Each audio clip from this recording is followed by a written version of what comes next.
আজকে খুবই মজার রান্না করলাম। খাবারগুলো সাধারণ হলেও অসাধারণ খেতে বন্ধুরা, আর একটু অন্যরকম নিয়মে আজকে রান্নাটা হবে।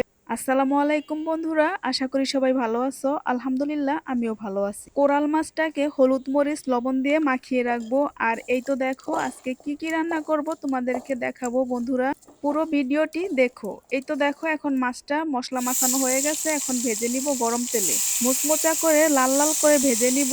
আর এই মাছটাকে টমেটো দিয়ে ভুনা করব। কোরাল মাছ ভুনা কিন্তু খেতে খুবই মজা। এই তো দেখো এখন এক সাইড হয়ে গেছে, আর এক সাইড উল্টিয়ে দিব।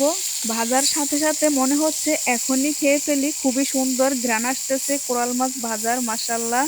আর এইভাবে কিন্তু মাছটা ভেজে রান্না করলে খুবই মজা হয়। তোমরা বন্ধুরা কারা এখনো কোরাল মাছ খাওনি কমেন্টে বলবে। আর যারা যারা খেয়েছো তারা কিন্তু জানো কোরাল মাছের খুবই স্বাদ এবং খুবই মজার একটি মাছ কোরাল মাছ। ভাজা মাছের অবশিষ্ট তেল দিয়ে পেঁয়াজটাকে ভেজে নিলাম। এখন এই তো লাল লাল হয়ে গেছে, দিয়ে দিলাম রসুন বাটা।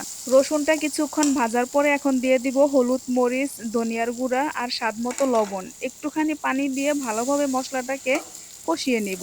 কিছুক্ষণ নেড়ে চেড়ে এই তো ঢাকনা দিয়ে রেখে দিব।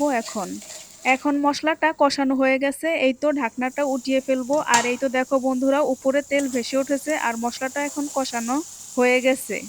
এখন দিয়ে দিব টমেটো। আর এই তো দেখো এখন ভালোভাবে নেড়েচেড়ে আবারও কিছুক্ষণ কষিয়ে নিব।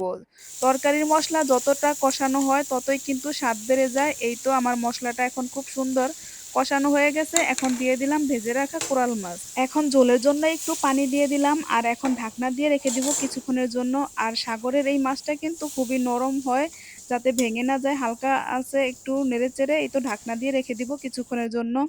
এখন এই তো মাছটা সুন্দর মতন হয়ে গেছে, আর এই তো দেখো ঝোলটাও টেনে গেছে। এখন আমি ধনিয়া পাতা দিয়ে নামিয়ে ফেলবো। আর খুব সুন্দর লোভনীয় লাগতেছে তরকারিটা, মাশাল্লাহ।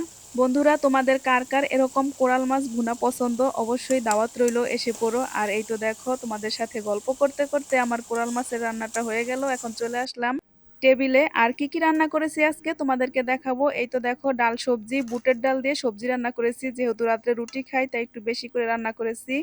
আর এইভাবে কিন্তু সবজির বুটের ডাল রান্না করলে খেতে খুবই মজা হয়।